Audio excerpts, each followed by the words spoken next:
Just when you thought your life couldn't get any busier between being the #1 hero and being the #1 crappy father, Professor Hawks gives you a book report due next week. Man, Endeavor just can't catch a break.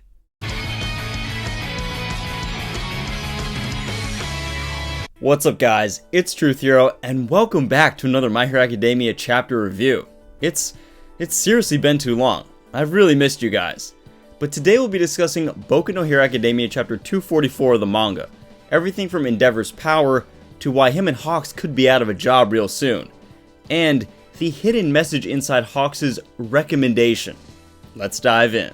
The chapter opens up with Deku, Bakugo, and Shoto watching Endeavor from behind and following him. I mean, if they can keep up with him. When this is animated years from now, it's going to show just how fast Endeavor actually is, especially when using that flash fire. If you remember, this is one of the moves Shoto actually wants to learn from Endeavor, so it's great that he has a chance to see this in action. This arc has the potential to let Shoto learn a lot from his father, and I hope he learns how to control both ice and fire at the same time. Also, Endeavor looks like he just becomes a comet or a flare and just flies through the air with flash fire. But it's actually pretty impressive. So our main baddie of the chapter is Servant of the Stars. Now, I knew this guy would be a minor villain, but I didn't think he'd be this minor. But what's interesting to me is how the citizens and the office workers describe him. They're like, oh, it's the guy from District 2 again. It's way too early in the morning for his crap. Almost like some hobo, or not even a hobo, but those people that stand on the street corners and preach about doomsday and Armageddon. And it's just, no one has the patience to listen, especially without caffeine. Oh, and as someone who grew up near a city with these type of people, trust me, it's always way too early in the morning for that crap. Despite his preachiness, his quirk is actually pretty cool. It's glass control, which is very useful in a big city with skyscrapers, and I'd actually like to see a hero with this. Maybe they could actually control the glass, not just in a sphere, but use these shards, almost like how Hawks controls his feathers. Anyway, really cool quirk, and I'm actually going to bring this old timer up later in the video. We'll talk about him more in this review. As Endeavor is pursuing this guy, his 3 henchmen jump in, and it looks like Endeavor's going to get stabbed or clubbed over the head, and that's when our interns get to put all that on-the-job experience to the test, with Deku and Bakugo jumping in to save the day. I applaud this effort. Seriously. Bravo, Deku and Bakugo. Bravo. Magnificent! Magnificent! Magnificent! I'm really impressed that they just jump into a crisis situation. They're truly showing signs that they're going to be great heroes in the future. So, good job, you two. You two? Not you three? Shoto does not jump in here, and we know it's not because he's not fast. His speed is fine. He's pretty quick. But he almost seems like he's in a daze. Or sort of that he's really amazed at what his father can do and at Endeavor's abilities. Or maybe he saw Hawks coming and is also amazed by the #2 hero's abilities, but dude gotta get on it. He's gotta get going. I mean, he might be emotional in front of his father and seeing him do all this, and that's fine, but regardless, he can't waste time with this, especially in front of his father. Especially when Deku and Bakugo are out there killing it and taking initiative. He really needs to do the same, so he needs to get his act together. Before we move on to Best Burb Boy, man, Hawks, there's something I want to mention about the Servant of the Stars. He says Endeavor is the root of all darkness, and that when he fights, he shines like a beacon or a light, and that light invites darkness. Now, it could just be the ramblings of a crazy old man, or could it be something more? What if Endeavor, by always shining and saving everyone from minor criminals and villains, is like a beacon, not of hope, but one of provocation? What if his mere presence, unlike All Might, doesn't deter crime, but rather encourages it by provoking villains to challenge it? If villains extinguish this light, there really won't be any more hope in hero society. What do you guys think? Personally, I think it's the ramblings of a crazy old man, but I do think it's foreshadowing. I think Endeavor does shine like a light, and there are people laying in wait, preparing to challenge him. This isn't exactly, hidden from us. We know that the League of Villains and the Liberation Army have Haya Nomu and are scheming, and they want to take down Hero Society, and Endeavor right now is at the summit of that society. So I think we all see this coming. He is inviting people by being a hero. But do you think Endeavor has the opposite effect of All Might? Do you think his light provokes villains, even minor ones, instead of keeping them at bay? Comment below. Hawks is introduced to Deku, the finger-destroying kid, and he also explains that he couldn't take Tokoyami as an intern this time around because his schedule is just too busy. It's hard being a double agent, my friends. Hawks goes on to explain what he's read in the Special Abilities Liberation front. If we only allow freedom to a certain few, the consequences shall fall on those who lack it. The book has correctly predicted the consequences of only licensed heroes being able to use their quirks, and now people are waking up to the idea that everyone should be able to use their abilities, especially in self-defense. And this is why the Deka City incident was so pivotal. It showed us what happened when ordinary citizens use their quirks in self-defense against these so-called terrorists.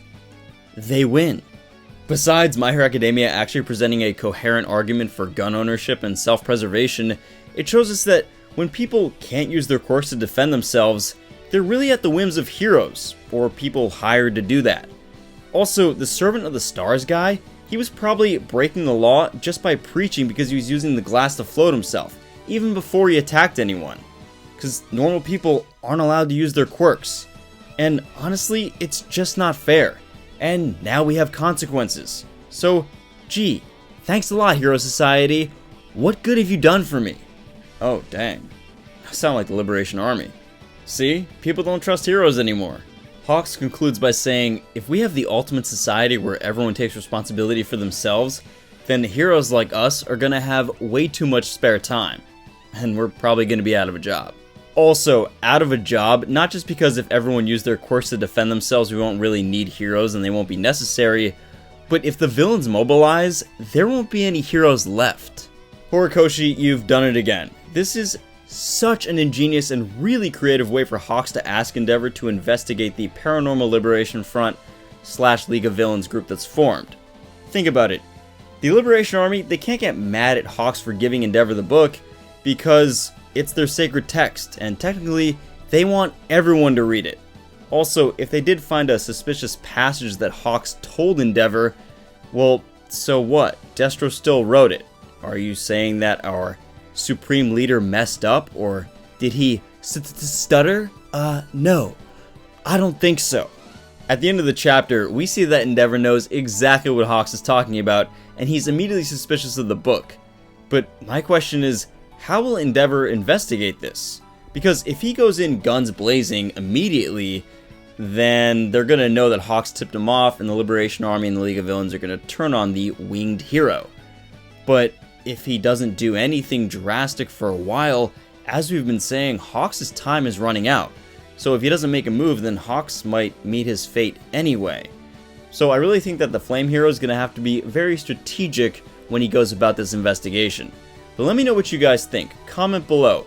How will Endeavor investigate the League of Villains, Liberation Army, and all that madness?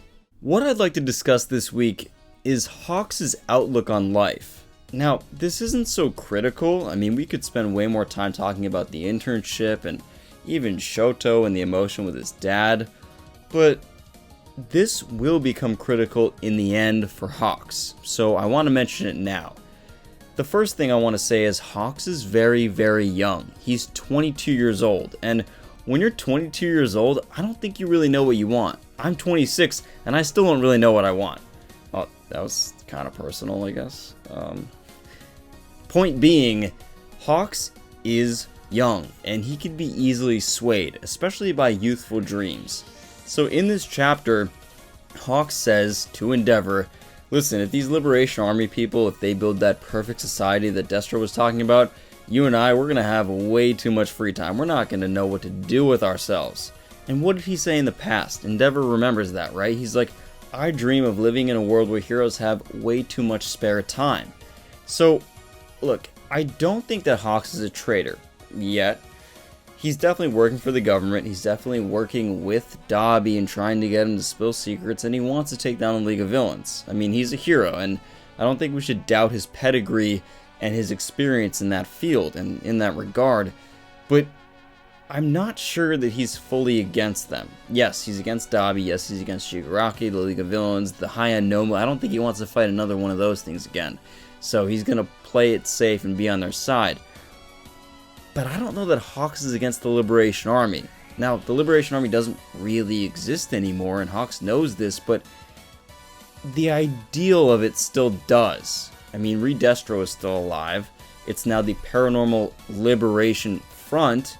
So somewhere in that group, Shigaraki just wants anarchy, but he's going to allow people to use their quirks however they want. And if that happens, Hawks might buy into this idea.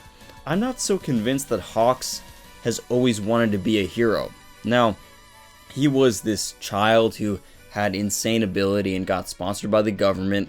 And, he saved everyone with his feathers when he was a little kid, and they sponsored his, growth into a hero, and he's pretty much just been working for them the whole time. Even when he was in school, I'm sure he was, had them right at his back. And I don't know that Hawks really wants to be a hero. We know Endeavor's drive to be a hero. He wants to be number one, He should focus on being a father first. But he wanted to beat All Might. We see Bakugo's drive to be a hero. Deku wants to save people if it's the last thing he does, and it probably will be. Shoto wants to make his power his own and really be a hero, just like his mom asked him. But we've never had that conversation with Hawks. Even the newbie heroes, Mount Lady wants to make money because she keeps destroying the city, and Kamui Woods is a, pretty good hero, and he wants some of the spotlight. Even if they don't want to be heroes for the good reason, they still want to be that. Hawks, it doesn't seem like he's very interesting in pursuing the hero career. I can't really see him like a Gran Torino in the future. If he has an opportunity to retire, he's probably going to take it. Maybe not if Endeavor dies and they need heroes, but to me, it doesn't seem like his heart is in it 100%. And when you're going up against the League of Villains, Shigaraki, the Liberation Army, you might need your heart in it 100%. If he's not passionate about this, he might be swayed by the Liberation Army, and he might defect to the other side. Not really join their group, but not really join the heroes either. He might defect to an ideal of having too much free time, an ideal of having this open society, and he might join them because he might see an opportunity to build that. So, those are my thoughts on Hawks. He's very young and impressionable and kind of cocky. Yes, he does have the ability to back it up, but when push comes to shove, who is he going to choose in terms of what he wants out of his life? What does he want in terms of his dream? I mean, if he has this youthful dream of just kicking back, relaxing, drinking a beer, and doing, minimal hero work, yeah, he's going to choose that. So, anyway, thanks for watching, guys. Let me know what you guys think. How will Endeavor go about conducting this investigation? And really, which side and what ideals and what dreams is Hawks going to chase? Let me know down below in the comments. And if you like My Hero Academia content and these chapter reviews, consider enrolling at UA today by clicking subscribe. Also, some of you aren't getting notified by my videos, so make sure to hit the bell notification and follow me on Twitter so you're never late for class. And until next time, Plus Ultra.